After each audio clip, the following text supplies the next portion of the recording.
कैसे लगा कि सर को ज्वाइन करना चाहिए? हमारे लोकेलिटी में ना मैंने पहली बार यहाँ पे नेट क्वालिफाई किया है। उस समय सर हम लोग को पता ही नहीं था कि फर्स्ट सेकंड थर्ड कैटेगरी भी होता है। बीए किया है इंग्लिश से, लेकिन मेरे को कुछ आइडिया नहीं है मैंने क्या पढ़ा 3 साल। मैंने जब आपसे क्लासेस ली ना तो मैं पेपर वन को भूल ही गई। मैं आपके क्लासेस में इतनी डूब गई कि जब भी आपका क्लासेस शुरू होता था मैं बस उसी का वेट करती थी, मेरे को विनीत सर का ही क्लास करना है। क्लास का एक्सपीरियंस क्या था?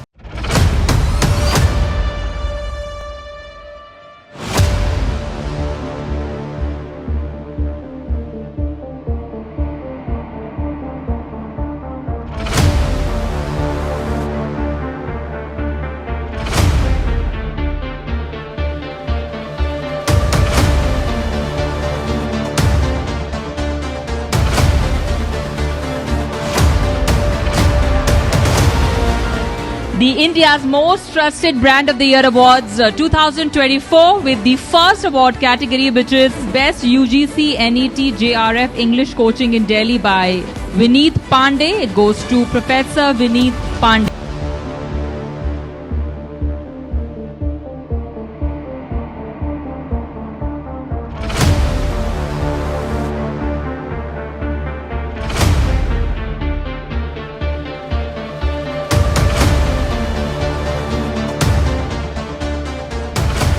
Thank you so much. Thank you. Hello Sunanda, how are you? Namaste sir. Namaste, congratulations, बहुत बहुत बधाई हो। You thank you qualified sir. The UGC NET exam 95.76 percentile. Yes sir. Sunanda, कहाँ से हैं आप? सर झारखंड रांची से। अच्छा, झारखंड में रांची से, मेन। कहाँ से पढ़ाई की है? वुमेन्स कॉलेज यही रांची में ही है, वहीं से करी है। डीएवी नाम है क्या? ऐसा कुछ नाम है डीएवी कॉलेज क्या? नहीं सर, रांची वुमेन्स कॉलेज। अच्छा, रांची वुमेन्स कॉलेज। जी so sir. First of all, एक तो हमारी तरफ से माफी, सॉरी, क्योंकि इंटरव्यू में और पहले कर लेना चाहिए था।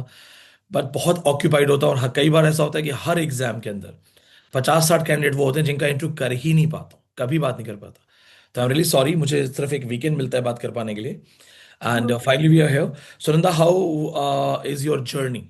अपनी कहानी में बताइए, कहाँ से स्टार्ट हुआ, कैसे आपने एमए किया, किस बैकग्राउंड से आप आते हैं, how did you get to know about my classes, फिर आपने मेरी क्लास क्यों ज्वाइन की, कैसे लगा कि सर को ज्वाइन करना चाहिए, एंड देन क्लास का एक्सपीरियंस क्या था? ओके। सो सर मैं बेसिकली एक रूरल बैकग्राउंड से आती हूँ। झारखंड में एक छोटा सा जगह है बिरवारी, एक विलेज है, वहां से मैं बिलोंग करती हूँ। तो सर ये हमारे लोकेलिटी में ना मैंने पहली बार यहाँ पे नेट क्वालिफाई किया है, तो इनके यहाँ के लिए तो बहुत बड़ी बात हो गई थी। बहुत बड़ी बात। और जी सर।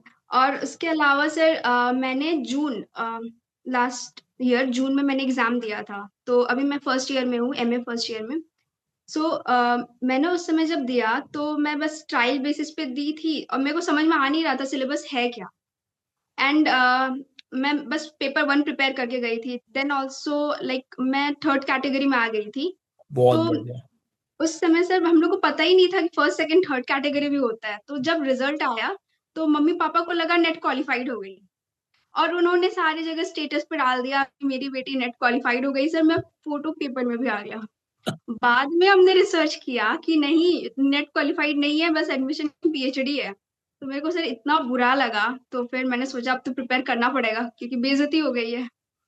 एंड देन फिर मैंने सर्च किया यूट्यूब पे कि मैं किससे प्रिपेयर करूँ, कुछ बेसिक आइडिया नहीं है। बीए किया है इंग्लिश से, लेकिन मेरे को कुछ आइडिया नहीं है मैंने क्या पढ़ा 3 साल। फिर मैंने कुछ कुछ वीडियोस देखे आपके, तो मुझे लगा कि नोट्स इनका सही रहेगा। फिर मैंने क्लासेस ली आपसे। और सर मैंने जब आपसे क्लासेस ली ना तो मैं पेपर वन को भूल ही गई। मैं आपके क्लासेस में इतनी डूब गई कि जब भी आपका क्लासेस शुरू होता था मैं बस उसी का वेट करती थी, मेरे को विनीत सर का ही क्लास करना है। और पेपर वन इस बार मैंने किया ही नहीं, और सारे क्लासेस सर आपके करे। पहली बार मैंने आपके सारे के सारे क्लासेस देखे और सारे के सारे नोट्स मैंने प्रिपेयर किए और उन्हें ही रिवाइज किया, और फिर वही एग्जाम में मैं लिख के आ गई। संदर, दैट्स अमेजिंग स्टोरी। आपने मतलब, ये मैं रिलेट कर सकता हूँ कि मतलब एक नेट का सेलिब्रेशन हो गया और आपको बाद में समझ में आ रहा है कि अरे ये तो थर्ड कैटेगरी वाला है। मतलब हम्म। देखिए कि आप इतने साधारण बैकग्राउंड से हैं कि कोई ये भी नहीं बता पा रहा हो, अखबार वालों को भी समझ में नहीं आया कि क्या चीज़ है क्या नहीं है। लेकिन आपने फिर ठान लिया कि अब अगर सेलिब्रेशन हो चुका है तो फिर क्रैक भी कर देते हैं। Yes. This is really amazing for you. मुझे बहुत अच्छा लगा ये सुन के कि मतलब वो चीज़ आपने ऊपर ठान ली कि अब अगर ऐसी बात होगी तो अब क्रैक करके ही रहते हैं। तो यस। जब आपने यूट्यूब के थ्रू सर्च किया तो क्लासेस में सबसे अच्छा आपको क्या लगा ऐसा, क्योंकि आप बता रहे हैं बहुत साधारण बैकग्राउंड से हैं, लिटरेचर का कोई नॉलेज नहीं है, आसपास कुछ आइडिया नहीं, तो इतनी दूर से, झारखंड में इतनी दूर से आप यूट्यूब पे मुझे देख के कैसे कॉन्फिडेंस है कि मुझे यही पढ़ना चाहिए, ऐसा क्या रीजन था? सर जब मैंने बहुत सारे क्लासेस देखे, बहुत सारे टीचर्स के, तो उनका एक पढ़ाने का तरीका और आपका तरीका अलग लगा। उनका मैंने देखा कि पीडीएफ्स ले आते हैं, बस उन्हीं को रीड करके बता रहे हैं। जब मैंने आपकी क्लासेस देखे तो आप एक्सप्लेन कर रहे हो उसको, मैं बहुत सही तरीके से नोट्स बना के लिख सकती थी। वो मेरे को ज्यादा कॉन्फिडेंट लगा आपके क्लासेस में।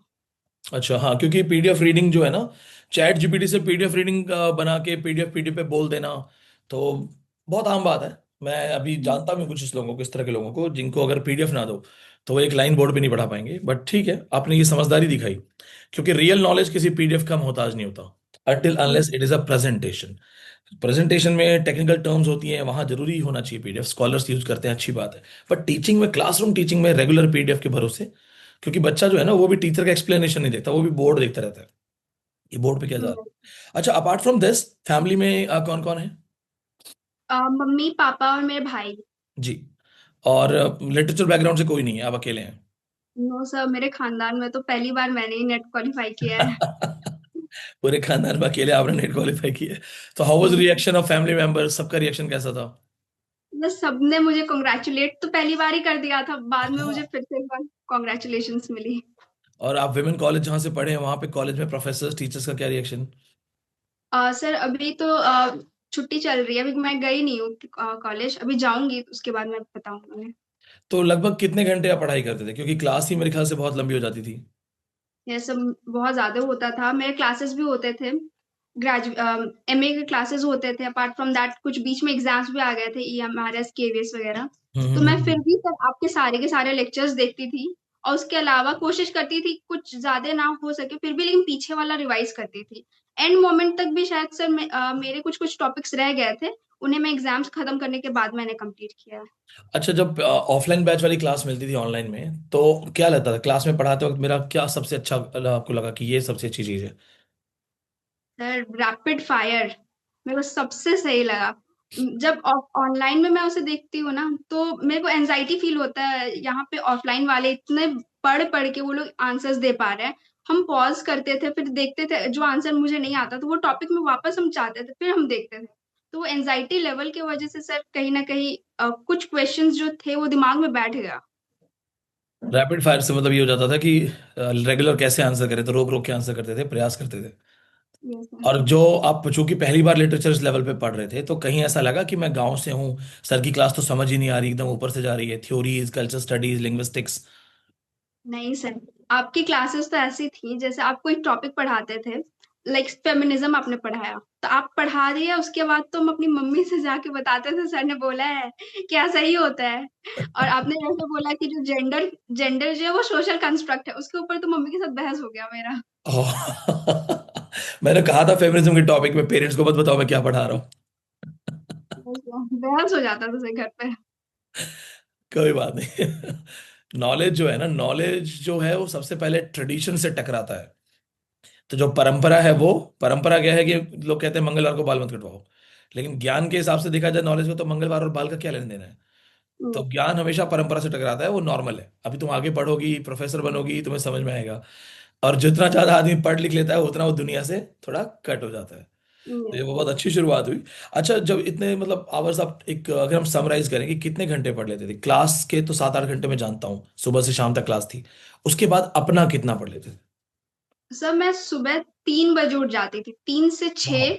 बेसिकली मैं लिटरेचर को ही देती थी, क्योंकि वो थोड़ा लिटरेचर मेरे लिए कॉम्प्लिकेटेड हो जाता है सुबह वाले समय में, दोपहर के समय पे। तो मैं 3 से 6 ये मेरा लिटरेचर को ही डेडिकेटेड रहता था। वाह। और बाकी अगर टाइम मिला तो पेपर वन देखते थे, बाकी हम पेपर वन को स्किप ही कर दिए थे इस बार। वैसे तो हम रेकमेंड करते हैं पेपर स्किप नहीं करना चाहिए। Yes, तो हाँ, लेकिन आपने लिटरेचर के बेस पे पेपर संभाल लिया, ये बहुत बड़ी बात है, बहुत कम स्टूडेंट्स कर पाते हैं कि वो सिर्फ लिटरेचर के दम पे पेपर संभाल लें, तो ये नो डाउट, वो भी टफेस्ट एग्जाम में। ये एक्चुअली देखो, हम, मुझे पता है मेरा रिजल्ट सबसे बड़ा है, हम डाल भी रहे, बच्चे देख रहे हैं रिजल्ट, लेकिन मैं फिर भी ये मानता हूँ कि टफेस्ट एग्जाम था, ये आसान एग्जाम नहीं था।